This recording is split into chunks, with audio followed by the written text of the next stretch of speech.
Good morning. My name is Dick Hebner, and for 31 years I've run the Houston Minority Supplier Development Council. The council was actually founded during the Nixon administration. While the American economy was growing, so too was the economic decay in minority communities, resulting in rapidly growing costs of welfare, taxes, and crime. President Nixon summoned top industrial leaders throughout the nation to the White House to help solve the problem. And their answer? Capitalism.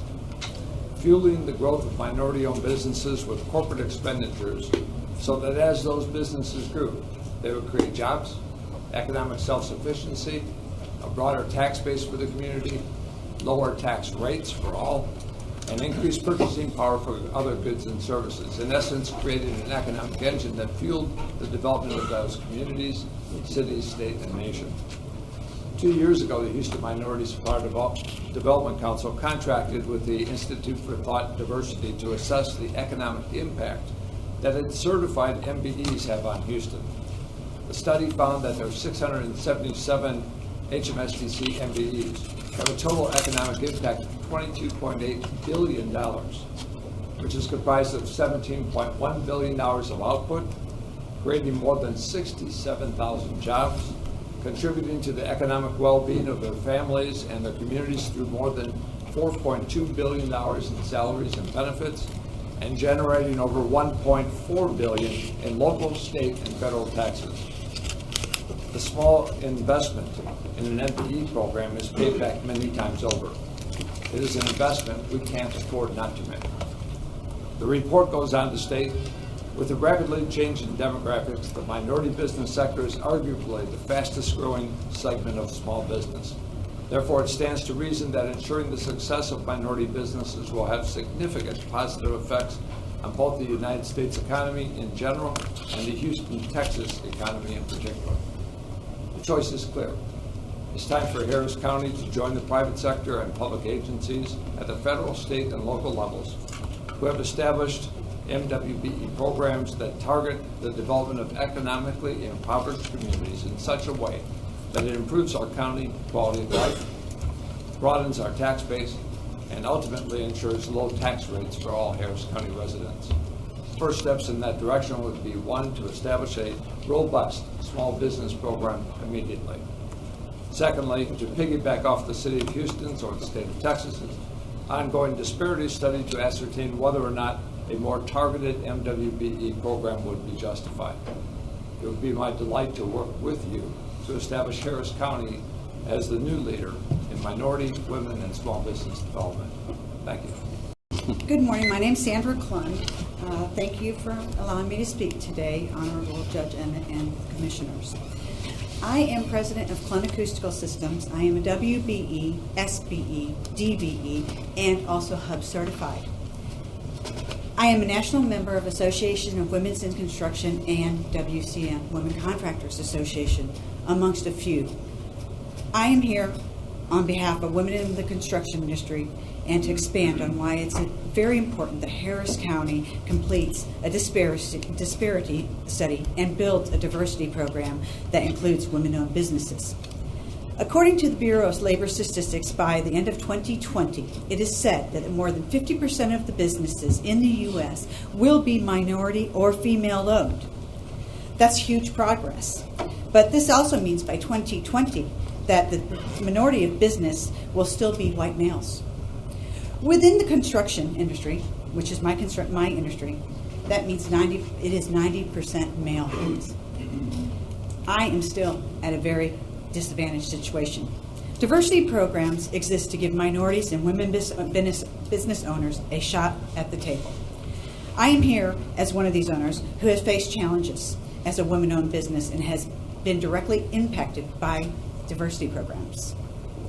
By enforcing a minimum participation of minority and women-owned businesses, have forced the general contractors and other companies to expand their circle of business to at least allow MWBE their foot in the door. I have been that company, and by getting the opportunity, and when general contractors were pushed, and I do mean pushed, to seek MWBE, I was given the time of day. Once we received the chance, once I received the chance, I succeeded and solidified our reputation, my company's. During the majority of my company's lifetime, I've been doing interior construction for over 30 years, diversity programs did not exist. I endured many disadvantages, and still do as a woman business owner. But I succeeded. I am here because I do not want my daughter or the next generation to face the same roadblocks that I have.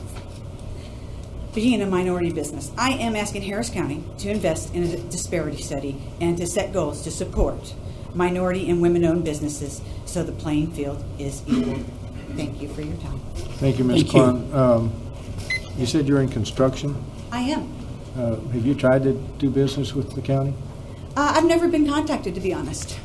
And I'm city certified, sir. Okay, but it is on a bid basis, so purchasing agent. Is I there am a name? subcontractor, and again, I have been in this business for over 30 years. And the prime contractors, which is still 90% male, make fun of these situations. Even with the city, it said, all we have to do is prove that we reached out to reach out to minority and women-owned businesses. I have been in the room while these general contractors, prime contractors, have said this. Okay. It has to be monitored. It's definitely a program that needs to be closely monitored. But discrimination does still exist, especially in my industry. Okay. Morning, Judge, Commissioners. My name is Ruben Mercado. I'm here representing the National Association of Minority Contractors in the Houston-Harris County chapter. We represent over 300 companies that are in the construction business. We do believe and support that there should be a program to increase the minority participation within the county to provide procurement and contracting opportunities that will create capacity. As one of the largest county, I believe, in the state of Texas, we should be taking the lead in this area. I'm also a business owner in the construction industry, focusing on the civil construction. Some of the proposals that we have for you guys here tonight, this morning, from Houston, NAMAC Houston, support for Harris County to take 3 following steps. 1, to move to approve a disparity study that this will take probably about a year to complete. 2, if warranted by the results of the disparity study, adopt an MWBE program. And last but not least, in the interim, approve the creation of a small business program while the disparity studies are underway. Something like a mentor-protege program. I know that the City of Houston, Metro, and Port of Houston do have a program. It's a mentor-protege program that works with the primes and bringing subs in so they can raise their capacity.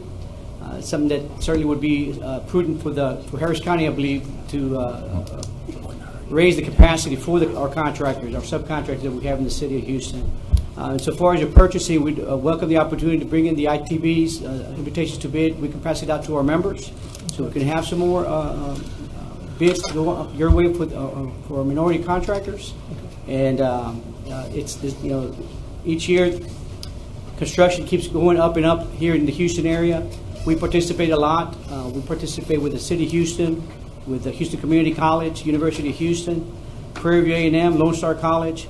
We want to increase our participation with Harris County as well. I thank you for your time. Have a great day. Thank you for taking the time.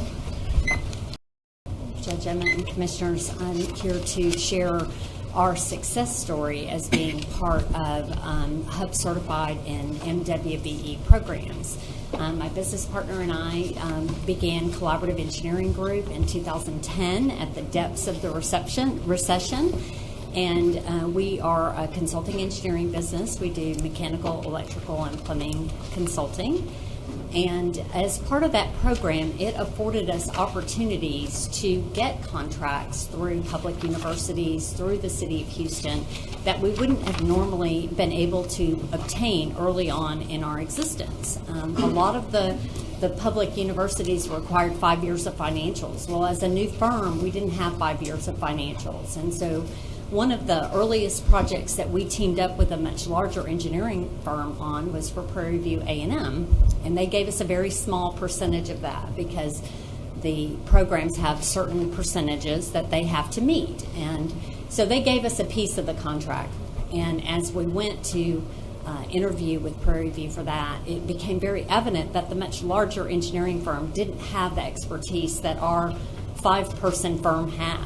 And so we were able to actually execute a much larger piece of that contract. That was the springboard for us, and that now, 8 years later, we have over 30 employees. And these programs, as you were reporting, percentage of prime is great that the county is doing that without a formal program. However, 1 out of maybe 5,000 contracts that the county would award, would we even be able to qualify as a prime 4? So I think that to broaden the opportunities for small businesses, that we need to look deeper. We need to look at what are the options and what are the opportunities available to subcontractors, because we have a great community of experts here within Harris County, and I think we need to tap that. We hope to be able to graduate from the program. We're City of Houston certified. It's a very tough program. It's much tougher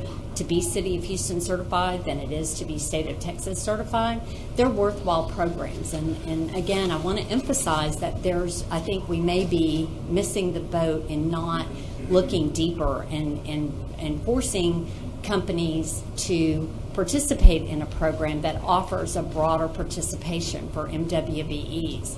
If you don't encourage a much larger engineering firm to partner with a smaller firm who happen to be HUB certified or women or minority business certified, they're not going to do that. They have no incentive to include me as part of their team because they get to keep all of the revenue. But yet we've created over 30 jobs in 8 years. Okay, thank you very much. Am I allowed to ask a question too, since this was on the agenda? Yes, it's on the agenda. Ms. Moss? Osborne. Ms. Osborne. Moss is where I got slightly off track. We appointed in Precinct 4 your firm to help us with our moss cave in one of our parks last September the 12th. And I'm... It's on hold. This thing called Harvey, you were in the works, and one of those odd little things is you actually got on our agenda after the storm, but we began the process before the storm. And I would just like to point out, in the midst of all this, you're a prime. You don't have to worry about all that sub stuff, at least in Precinct 4. So thank you for being here. Thank you. One quick question. You've made most of your money doing sub work? We are 90% of our, well, actually, it's more like 98% of our work, we function as a subcontractor. There's very few projects that we're actually hired as the prime. Well, we look forward to going to your graduation. Keep the money coming in. Don't spend it. Thank you. We look forward to graduating as well.